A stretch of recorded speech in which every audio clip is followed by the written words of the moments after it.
అసలు అమ్మవారికి వాసవి కన్యక అనే పేరు ఎలా వచ్చింది? పరమేశ్వరి అయితే మనందరికీ తెలుసు, ఆవిడ జగజ్జనని కాబట్టి చివర పరమేశ్వరి వచ్చింది.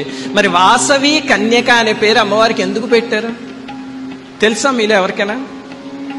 ఎలా పెట్టారంటే చెప్తాను. అమ్మవారు కారణ జన్మురాలు, ఆవిడ చరిత్ర చెప్పుకుందాం మనం.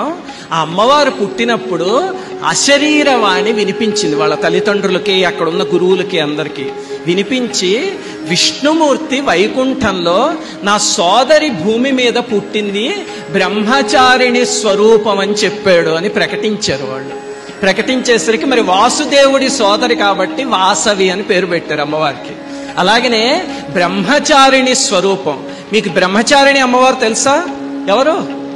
నవదుర్గల్లో రెండో అమ్మవారు. మనం దసరాల్లో నవదుర్గల్ని పూజిస్తాం కదా, అందులో రెండో అమ్మవారు దదానా కరపద్మాభ్యాం అక్షమాల కమండలు దేవి ప్రసీదతు మయి బ్రహ్మచారిణ్యనుత్తమ అని మనం పూజిస్తామే. ఆ బ్రహ్మచారిణి స్వరూపం కాబట్టే కన్యక అని పెట్టారు. అలా వచ్చింది అమ్మవారికి వాసవి కన్యక అనే నామం.